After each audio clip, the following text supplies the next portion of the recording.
बीबैश league 2025-26 के इस season का मैच नंबर 11 जो कि सिडनी सिक्स और मेलबर्न स्टार्स के बीच में खेला जाएगा सिडनी क्रिकेट ग्राउंड के उस मैदान पर 26 दिसंबर को दोपहर को 12:35 पर भारत के समय के हिसाब से और शाम को 6:15 बजे से वहां की लोकल टाइम के हिसाब से एक डे नाइट T20 मैच के रूप में, जहां पर ऑलरेडी अगर हम देखें तो इस सीजन में भी एक मैच हो चुका है, जहां पर पहली इनिंग में सिडनी सिक्सर ने बैटिंग करी, 159 रन बनाए 9 विकेट के नुकसान पर, जिसको चेज करते हुए एडिलेड स्ट्राइकर की टीम ने 160 रन बना करके 7 विकेट पर उस मैच को 3 विकेट से जीत लिया। जहां पर पावर प्ले के दोनों इनिंग के पहले 4 ओवर के स्कोर अगर आप देखें तो पहली इनिंग में 30 के स्कोर पर 1 विकेट गिरा, सेकंड इनिंग में 35 के स्कोर पर 2 विकेट गिरा। और वहां पर उस मैच के दौरान मैंने जो ऑब्जर्व भी किया वो साफ देखने को मिला कि सिडनी के इस मैदान पर जहां पर पहला मैच खेला गया इस बिग बैश के सीजन का, वहां पर शुरुआत में नई गेंद से तेज गेंदबाजों के लिए ठीक ठाक वहां पर हेल्प थी, लेकिन ओवरऑल जैसे जैसे मैच आगे बढ़ा वहां पर बॉलर हमेशा गेम में बने रहे, खास करके तेज गेंदबाज, लेकिन साथ ही साथ पेस और बाउंस अच्छा था तो रन बनाने के भी पूरे मौके थे। लेकिन इस वजह से भी अगर आप देखें तो सेकंड इनिंग में भी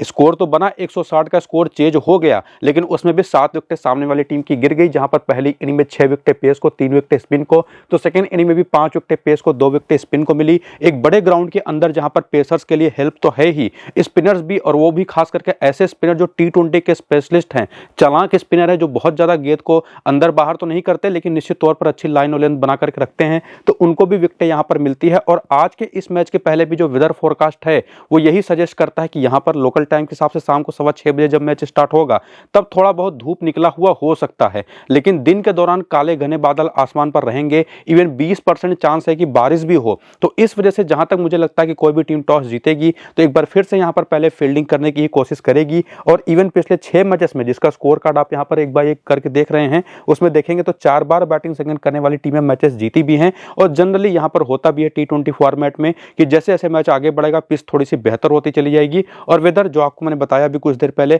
ऐसा है भी कि इसी तरीके का मैच होता आपको दिखाई पड़ेगा, जहां पर इन पिछले 6 मैचेस में स्पिन को तो केवल 12 विकेटें मिली हैं, लेकिन पेसर्स को 64 विकेटें मिली हैं, 36 पहले इनिंग में, 28 सेकंड इनिंग में। तो इस पिच रिपोर्ट को पिछले हुए मैचेस के बेसिस पर और साथ ही साथ अभी जो वेदर फोरकास्ट रहने वाला है उसकी बेसिस पर समझने के बाद एक और चीज जो देखना जरूरी होगा वो ये कि जो मेरी अपनी फाइनल टीम बनेगी वो तो उस टाइम पर जब टॉस हो जाएगा उस टाइम पर वेदर कैसा है, पिच देखने में कैसी लग रही है उसके बेसिस पर बनेगा। तो उस पिच की पिक्चर, वेदर फोरकास्ट या अपडेट उस टाइम पर जो भी होगा उसके बारे में जो जानकारी होगी, टॉस के बारे में सारी इंफॉर्मेशन, प्लेइंग 11 और बैटिंग ऑर्डर, सब कुछ आपको मैं टॉस के बाद अपने टेलीग्राम और व्हाट्सएप चैनल पर दूंगा और अपनी फाइनल टीम भी प्रोवाइड करवाऊंगा। तो जाकर के दोनों को ज्वाइन करिए, लिंक आपको इसी वीडियो के डिस्क्रिप्शन में और कमेंट बॉक्स में जो पिन कमेंट है नीचे वहां पर आपको देखने को मिल जाएगा। तो जल्दी से जाकर के लिंक्स को क्लिक करके टेलीग्राम और व्हाट्सएप को ज्वाइन करिए। और फिलहाल देखिए ये प्रोबेबल प्लेइंग 11 और बैटिंग ऑर्डर हो सकती है सिडनी सिक्सर की तरफ से, जहां पर बाबर आजम और डैनियल ह्यू ओपन करते हैं लेफ्ट हैंड और राइट हैंड कॉम्बिनेशन के साथ, और उसके बाद विकेट कीपर बैटर है जोस फिलिप। इसके बाद आते हैं यहाँ पर Moses Henriques, Jordan Phillips, Jack Edwards जो कि ऑलराउंडर है, बाकी जोएल डेविस एक और लेफ्ट आर्म ऑर्थोडॉक्स बॉलर जो कि बैटिंग भी कर लेते हैं। इसके बाद बेन डॉर्सविस, जेफर कोहन, केन विलियमसन और टॉड मर्फी। और इस टीम ने अगर आप देखें तो टोटल 3 मुकाबले खेले, पहले दोनों हार गए और पिछला मैच ये टीम जीतती हुई कामयाब नजर आई। और पिछले मैच में जो कॉम्बिनेशन ये टीम लेकर के गई, काफी हद तक उम्मीद है कि अपनी उसी विनिंग कॉम्बिनेशन के साथ जाएगी। हालांकि इनके पास हेडन केयर भी हैं, बेन मरंटी जैसा स्पिनर भी है, मिच पेरी को भी शुरुआत में मौके मिले थे और बाकी जो बेंच आप उसको देख सकते हैं। लेकिन उसी में जो पिछले मैच में बॉलिंग हुई जहां पर टॉड मर्फी ने केवल 1 ओवर किया और वो भी मैच का पहला ही ओवर, जिसमें इनको विकेट भी मिल गया, लेकिन उसके बाद ओवर इन्होंने किया नहीं। लेकिन उसके अलावा बेन डॉर्सविस, जैक एडवर्ड्स, हेनरी, यहाँ पर जो केन रिचर्डसन है और इवन जेफर कोहन और जोएल डेविस, ये आपको सारे के सारे बॉलर्स ने मिनिमम 3 ओवर, जिसमें निश्चित तौर पर जेफर कोहन ने ही वो 3 ओवर किया, लेकिन Joel Davies, Ken Richardson, Jack Edwards और बेन डॉर्सविस ने पूरे 4-4 ओवर करे। और ये जो तीनों इनके पेसर्स हैं ना, केन रिचर्डसन, जैक एडवर्ड्स और बेन डॉर्सविस, ये 4 ओवर आज भी करेंगे। हाँ, अगर जोएल डेविस ने ओवर शुरुआत किया जैसे पिछले मैच पर, पहले ही मैच में ओवर में विकेट ले लिया, फिर दूसरे ओवर में विकेट नहीं मिला जो 13वां ओवर था उस मैच का, फिर 15वां ओवर करने आया तो उसमें भी विकेट ले गए, तो 1 ओवर और इनको डेथ में मिल गया। तो इनका डिपेंड करता है कि कितने बेहतर बॉलिंग करेंगे, उसके हिसाब से इनके ओवर्स बढ़ेंगे और टॉड मर्फी के ओवर घटेंगे। तो ये चीज हमको देखना पड़ेगा कि कितनी बढ़िया बॉलिंग हो पाती है। बाकी करियर के आंकड़े अगर आप देखना चाहें हर एक प्लेयर के इस बिग बैच के स्टार्ट होने के पहले, मतलब जो 3 मुकाबले हो चुके हैं उसके स्कोर्स यहाँ पर ऐड नहीं है करियर के डेटा में, लेकिन आप देख सकते हैं कि क्या एक्सपीरियंस लेकर के प्लेयर्स आए थे, जहां पर उनके बैटर्स के मैचेस की संख्या, रनों की संख्या, बैटिंग एवरेज तो है ही, बैटिंग एवरेज इनिंग के बेसिस पर भी आपको दे रखा है। और बॉलर्स का जो पूरा करियर है कि कितने मैचेस खेले, कितनी विकेट चटकाई, उसमें पहली इनिंग में कितनी गेंदें ऑन एन एवरेज लगी हैं, सेकंड इनिंग में कितनी गेंदें ऑन एन एवरेज इनको लगती है 1 विकेट निकालने में, उसका भी सारा डेटा यहाँ पर आपके सामने है। और उसके बाद आकर के रीसेंट फॉर्म देखें जिसमें पिछले 3 मैच के परफॉर्मेंसेस भी इंक्लूडेड हैं। और जैसे मैंने आपको बताया कि 2 मैच ये टीम हारी पहले, उसके बाद पिछला वाला मैच ये टीम जीती, जहां पर बाबर आजम ने शानदार 58 रन बनाए और उसके अलावा जोश फिलिप ने शानदार 96 रन की पारी खेली, जो कि उसके पहले भी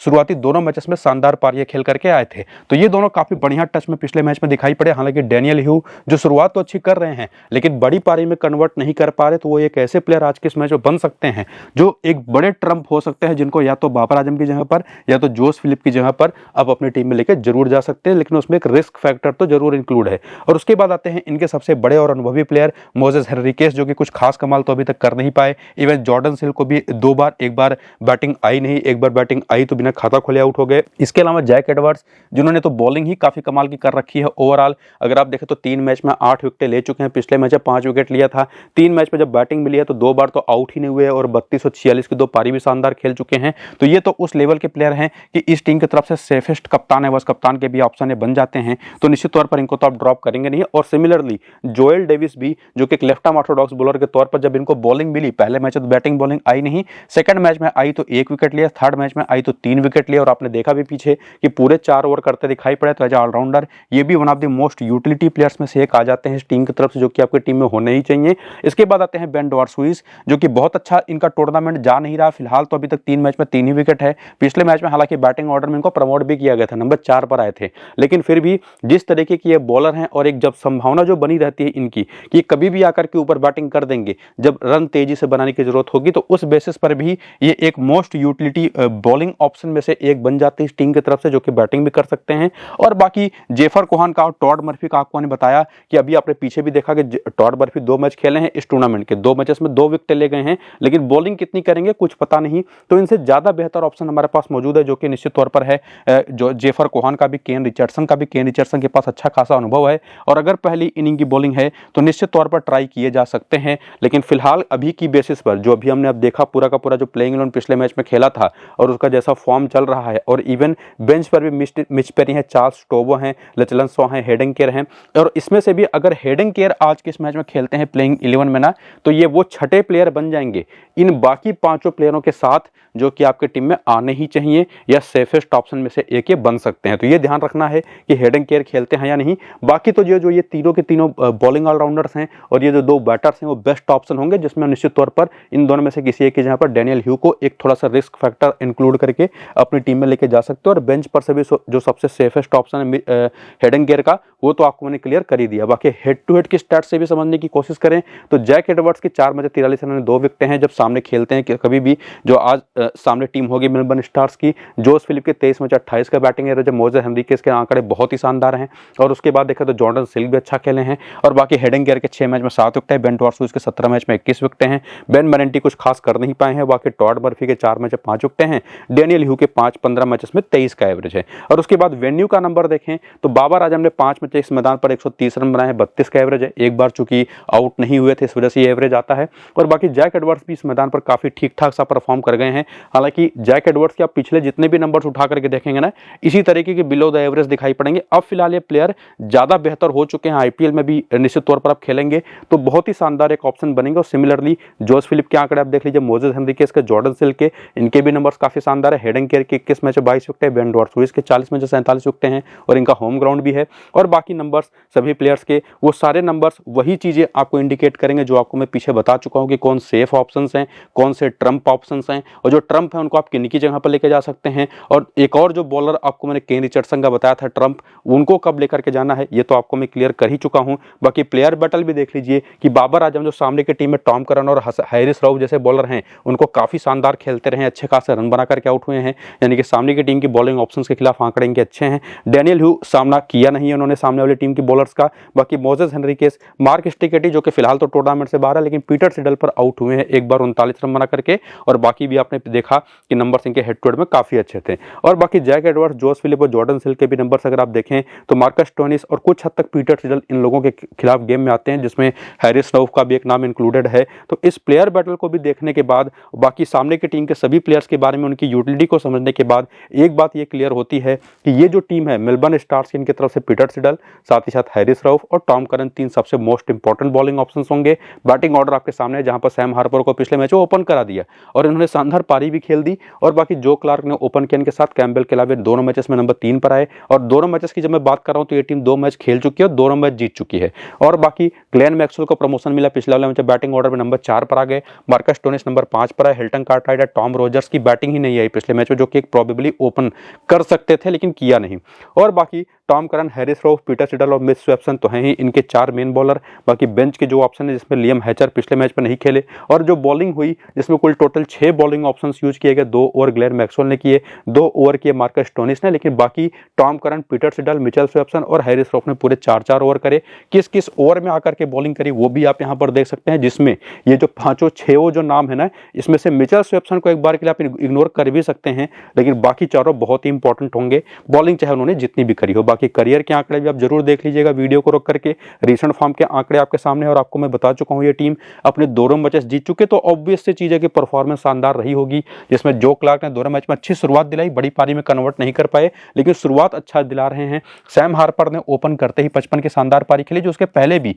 ऑलवेज जबरदस्त तरीके के फॉर्म में रिसेंट टाइम में रहे हैं, तो ये तो एक सेफेस्ट ऑप्शन बनी जाते हैं। बाकी कैम्बेल केलावे ने भी दोनों मैचेस में शानदार पारियां खेली, हालांकि ज्यादा लोग इनको ट्राई करेंगे नहीं, तो एक ट्रम्प ऑप्शन में ही ये इंक्लूड हो जाते हैं। और इवन जो क्लार्क भी, इन दोनों में से किसी को भी आप चाहें तो एक थोड़ा सा रिस्क लेकर के टीम में ट्राई कर सकते हैं, और स्पेसिफिकली अगर सेकेंड इनिंग की बैटिंग हो। और उसके बाद आते हैं मैक्सवेल और स्टोनिस, और ये दो ऐसे प्लेयर है ना जिनके नाम के सामने आप सीधा टिक मार्क लगाइए, परफॉर्मेंस कैसी भी हो, किसी भी तरीके के नंबर पर बैटिंग करने आए, ये दोनों सबसे मोस्ट इंपॉर्टेंट ऑप्शंस में से आकर जाते हैं, जिनमें स्मॉल लीग की टीम में आप इनको इग्नोर नहीं कर सकते। एक बार ग्रैंड लीग में आप दोनों को एक एक टीम में इग्नोर कर भी दें, लेकिन स्मॉल लीग में तो कतई इग्नोर नहीं कर सकते। बाकी नंबर्स आपके सामने, जिसमें खास करके मार्कस स्टोनिस ने ना तो एक कैप्टेंसी मटेरियल की तरह परफॉर्मेंस दिया है, जो कि सेफेस्ट कप्तान है, बस कप्तान के ऑप्शन भी टीम की तरफ से हो जाते हैं, जैसे पिछली टीम से जैक एडवर्ड्स थे। और उसके बाद आते हैं हिल्टन कार्टराइट, टॉम रोजर्स, इन दोनों का बैटिंग ऑर्डर कुछ कंफर्म है नहीं। Tom Curran as a bowler 2 matches में 4 विकेट ले चुके हैं, और उसमें हैरिस रॉफ की देखें तो 2 मैचेस में 5 विकेट ले चुके, और इनकी खासियत है शुरुआत में पिटाई खाते हैं, लास्ट में आकर के डेथ ओवर्स में विकेट लेके जाते हैं।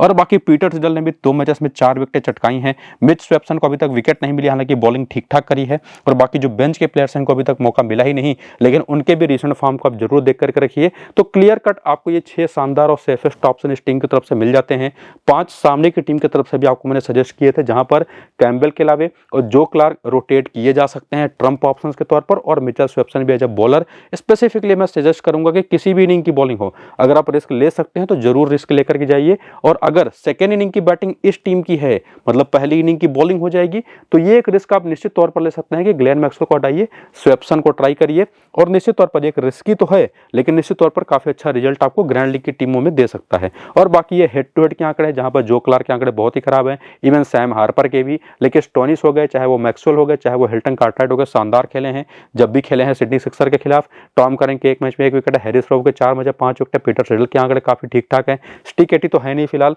लियम हैचर के 2 मैच में 3 विकेट हैं। तो इस हेड टू हेड की बेसिस पर यह चीज कम से कम क्लियर होती है कि सैम हार्पर, जो क्लार्क 2 ऐसे नाम हैं, और उसमें से भी सैम हार्पर खास करके जो सेफेस्ट नाम थे जो आपको मैंने सजेस्ट किया था, उन पर आप ये रिस्क ले सकते हैं कि जैसे आपको मैंने कहा था ना कि ग्लेन मैक्सवेल को हटाइए और स्वेप्सन को लेके जाइए, तो वो काम आप मैक्सवेल के साथ ना करके बल्कि सैम हार्पर के साथ कर सकते हैं, क्योंकि खास करके अगर उनकी पहले बैटिंग हो, ये चीज ध्यान में रखिएगा। और उसके बाद वेन्यू के भी आंकड़े आपके सामने, यहाँ पर भी क्लार्क, रोजर्स और साथ ही साथ सैम हार्पर कुछ खास कर नहीं पाए। स्टोनिस और मैक्सवेल के आंकड़े कैसे भी हो उसको आपको ज्यादा देखने की जरूरत है नहीं। कार्टराइट यहाँ पर भी ठीक ठाक खेले हैं, Tom Curran, Harris rough, Peter Seidel के आंकड़े थोड़े बिलो द एवरेज है इस मैदान पर, लेकिन स्वेप्सन काफी बढ़िया खेले हैं, 6 मैच में 10 विकेट इस मैदान पर। और ध्यान रखिए सारी विकेट सेकेंड इनिंग की बॉलिंग में हर 10वीं गेंद पर आई है इनकी, तो ये चीज आपको जरूर ध्यान देना है कि मार्कस स्टोनिस और मैक्सवेल को तो टीम में 100% रखिए, इन तीनों पेसर्स को भी बिल्कुल रखिए, लेकिन उसी में मिच स्वेप्सन को ट्राई करना है, तो आप वो काम सैम हार्पर की जगह पर उनको सैम हार्पर को हटा करके मिच स्वेप्सन को लेकर के कर सकते हैं, लेकिन कब? अगर सेकेंड बॉलिंग हो इस टीम की, ये चीज ध्यान में रखिएगा। बाकी प्लेयर बैटल के आंकड़े, जिसमें जो क्लार्क सामने के किसी बॉलर को ज्यादा इन्होंने या तो फेस नहीं किया है या तो आउट नहीं हुए हैं, हालांकि आंकड़े आपने देखा पिछले टीम के खिलाफ काफी खराब है। हार्पर के आंकड़े अगर आप देखें तो बेन डॉर्सविस और टॉड मर्फी पर सस्ते में आउट होते रहे हैं। बाकी मार्कस स्टोनिस, टॉड मर्फी और बेन डॉर्सविस पर सस्ते में आउट होते रहे हैं। टॉड मर्फी पर खास करके, स्टोनिस का सभी को पता है, ऑफ स्पिन और लेग स्पिन दोनों पर फंसते हैं, और सिमिलरली ग्लेन मैक्सवेल भी फंसते हैं, जो कि बेन डॉर्सविस और टॉड मर्फी पर विकेट देते रहे हैं सस्ते में। और बाकी Hilton Cartwright head and care पर 2 बार सस्ते में आउट हुए हैं। तो ओवरऑल पूरी एनालिसिस की बेसिस पर यह बात तो क्लियर होता है कि सिडनी सिक्सर क्रिकेटर के पास एक एडवांटेज है अपने होम ग्राउंड का, लेकिन साथ ही साथ जो मेलबर्न स्टार्स की टीम है वो काफी जबरदस्त फॉर्म में पिछले दोनों मैचेस जीत करके आई है। हालांकि सिडनी की टीम भी अपना पिछला मैच जीती, लेकिन स्टेबिलिटी के हिसाब से देखा तो मेलबर्न स्टार की टीम ज्यादा बेहतर दिखाई पड़े आज के इस मैच को जीतने के पर्सपेक्टिव में, तो उसी की टीम को फेवर करते हुए, हालांकि उसमें टॉस का भी फैक्टर आएगा, तो ये हमको देखना पड़ेगा किस टीम की पहले बैटिंग होगी, उसी की बेसिस पर हमारी फाइनल टीम होगी पिच को देखने के बाद। तो जो भी पिच के बारे में, टॉस के बारे में, वेदर के बारे में अपडेट होगा टॉस के बाद, वो आपको मैं टेलीग्राम और व्हाट्सएप चैनल पर बताऊंगा, तो दोनों को ज्वाइन जरूर करिए। लिंक आपको डिस्क्रिप्शन में और कमेंट बॉक्स में पिन कमेंट है नीचे, वहां पर देखने को मिल जाएगा। सबसे जरूरी है कि वीडियो शुरू से अंत तक पूरा देखिए, क्लैरिटी आपको वैसे भी मिल जाने वाली है। फिलहाल इस वीडियो को यहीं पर करेंगे खत्म, चलते हैं, नमस्कार।